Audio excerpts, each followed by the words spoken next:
My girl, I'm so happy you like the apartment I got for you, Grandpa said with a big smile, lifting his mimosa like everything was perfect. The whole table went silent. I froze mid-sip, the orange juice burning as it went down. Everyone turned to look at me. My mom's mouth opened a little, confused. My sister looked up from her phone. My dad dropped his fork. It hit the plate with a loud clink. My heart was racing. I looked down, wiped my hands on the napkin and looked back at Grandpa. I live in a basement, I said quietly. His smile faded. What? I never got any apartment, I said louder. My voice was calm. I wasn't going to cry, not after everything. The silence was heavy. What do you mean? Grandpa asked, looking confused. Before we continue, leave a comment with your city and what you would do in this situation. We read every comment. The mood in the room changed. My mom reached for her coffee but her hand shook and spilled a little. My sister stopped chewing. My dad coughed and drank some water like he was choking. The truth, I said, looking at all of them. You never gave me anything, Grandpa, I said again, staying calm. I've lived in a small dark basement for 4 years. This family hasn't given me anything but silence for over 10. Wait, Grandpa said, pushing his chair back a little. I sent the down payment to your dad 4 years ago. He told me he gave you the apartment as a surprise after graduation. My throat went dry. I shivered but I kept breathing. Dad looked pale. My mom slowly turned to him, her face shocked. You said you helped her find a nice place downtown, she said, her voice tight. Dad? I asked, looking straight at him. He shifted in his seat. I meant to. No, I cut him off. You meant to keep the money. Someone gasped. Grandpa leaned back in his chair, face tight and hands gripping the table. He looked like someone had punched him. I sat up straighter and kept my voice strong. You told me to work harder, to stop expecting help. But you took the money that was supposed to help me, and let me clean other people's floors instead. The air felt thick and tense. I stood up, hands shaking, heart pounding. I hadn't planned to say anything today. But since we're celebrating, maybe it's time to stop pretending. And I walked out. Behind me I heard chairs move and footsteps, but I didn't stop. The hallway outside the restaurant was quiet, but inside me, everything was on fire. I could still feel their eyes on me, the shock, the guilt, the shame. And they finally deserved it. I didn't cry. Not this time.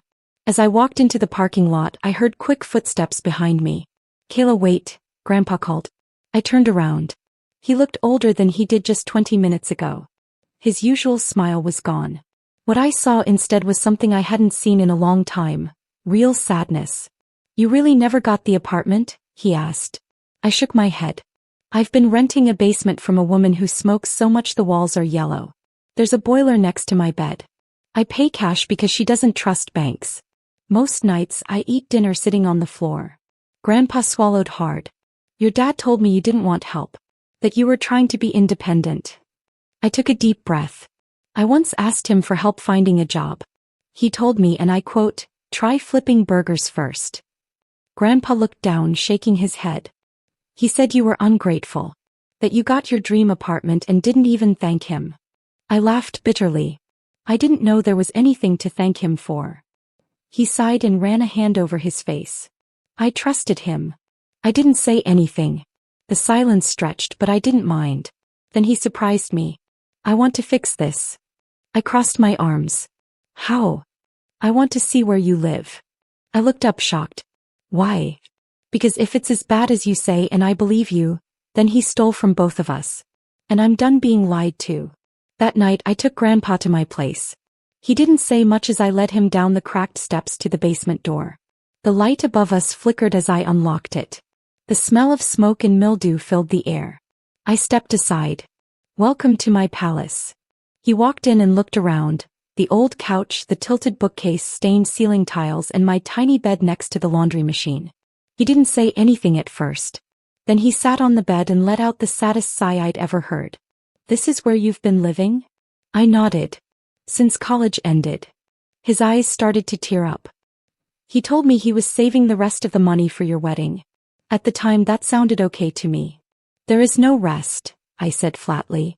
You gave him $70,000. That money was gone the moment it hit his account. Grandpa looked down, then met my eyes. Not anymore, he said, standing up. Tomorrow we're going to the bank and the lawyer. And after that, I think your dad and I need to talk. For real. I didn't smile, but something inside me shifted, like I had finally broken through the wall they kept me behind. The next morning, I woke up to the smell of burnt coffee and Grandpa's voice on the phone with his lawyer. I don't care if it's Sunday, Howard. Find the paperwork. I want every transfer traced, every dollar. And write a letter saying Daniel Whitmore can no longer act for me in anything financial. His voice was firm like steel, colder than I'd ever heard even during bad times. I stood in the hallway barefoot on the cold concrete, listening quietly. For the first time in a long time I felt truly seen. By noon we were sitting in a wood-paneled office downtown. Grandpa had pulled some strings to get a last-minute meeting. The banker, a serious-looking woman in her 50s, clicked through her computer records, lips tight. I see the transfer, she said at last, adjusting her glasses. From Mr. Whitmore to Daniel Whitmore. Marked as a gift for Kayla's condo. She turned the screen. The date and amount were exactly as Grandpa said. Then she clicked again. My heart dropped. There was another transfer. 5 days later. Dad had moved all the money into a personal investment account. No mention of me. No note. Nothing. My hands tightened into fists. Grandpa stared at the screen quietly, then asked, "Can I get a printed copy of all of that?" "Yes, sir." Once she left, he turned to me. "He betrayed you. And he lied to me. This isn't just family trouble, Kayla. It's theft." I nodded slowly. "Don't worry," he said. "I'll take care of it." I shook my head. "No," I said softly. "We'll take care of it." That afternoon, Grandpa and I drove to my parents' house. I hadn't been there in years.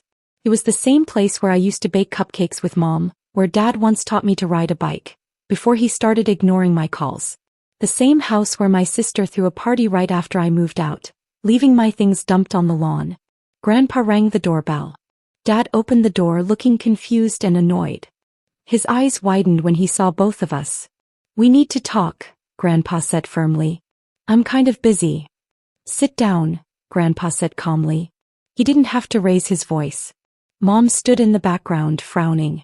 My sister peeked from upstairs, sensing the tension. We all sat in the living room.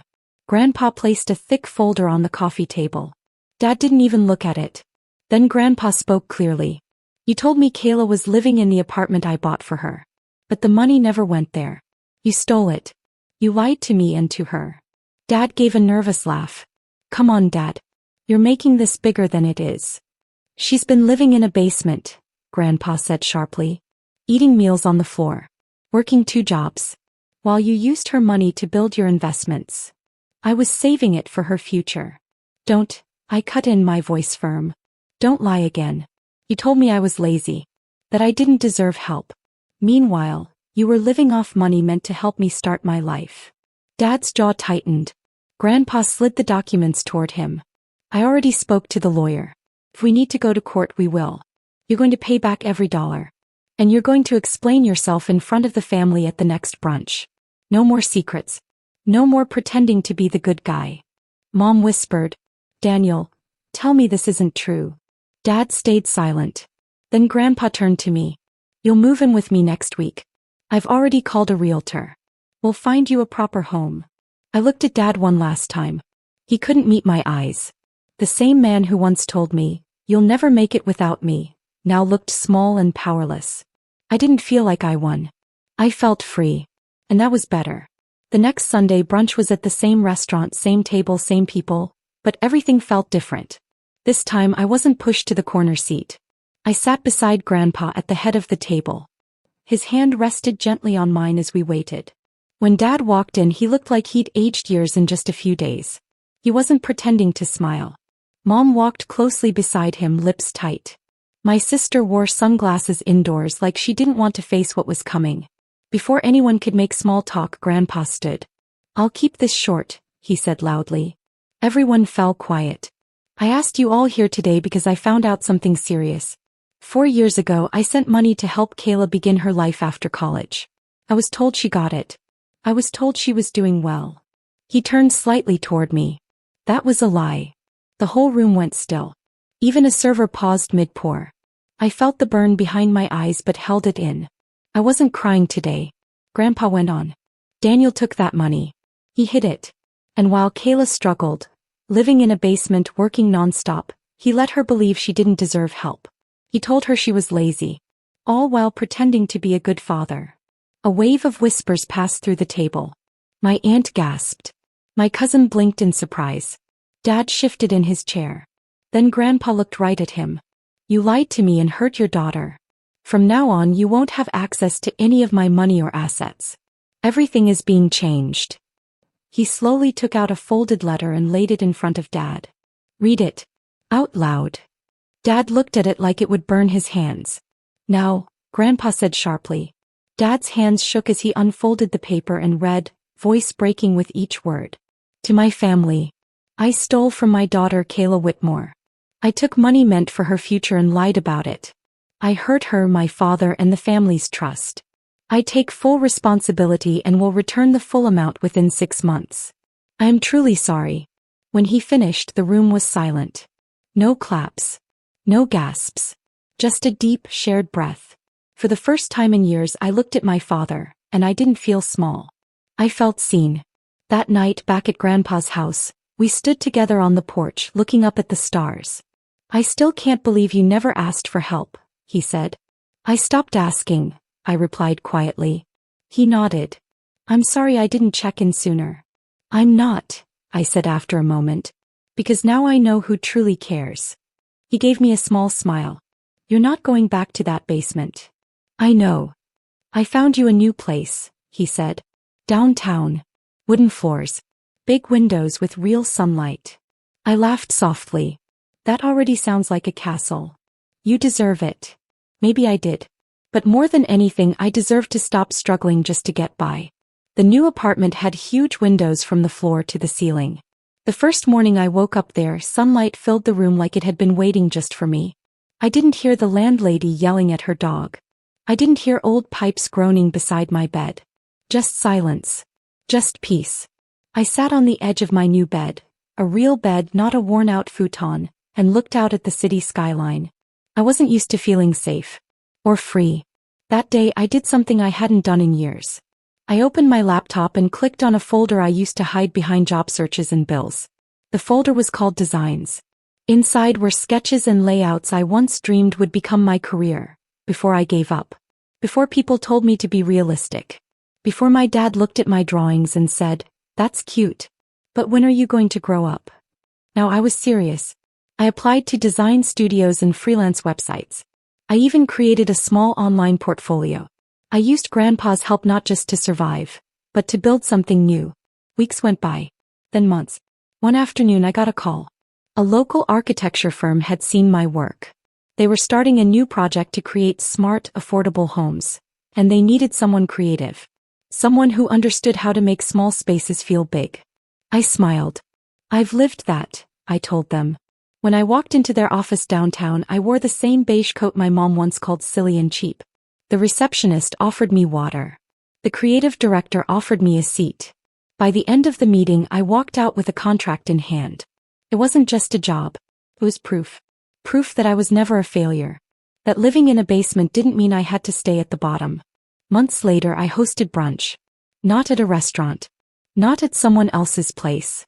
My real plates. Real laughter. Real sunlight pouring through the windows. Grandpa brought flowers and placed them in a vase I had bought with my first paycheck. My cousin, who used to roll her eyes when I talked about art, leaned in and asked me about color palettes and design ideas. Dad wasn't there. He hadn't come back since the day he read the letter. He paid the money back on time. But the apology stayed in writing. And honestly, that was okay because sometimes the people who stay away bring the most peace. As I passed around a tray of warm scones, I saw Grandpa watching me with a soft smile. "This," he said, "this is exactly what I hoped for." I reached over and touched his hand. "Me too."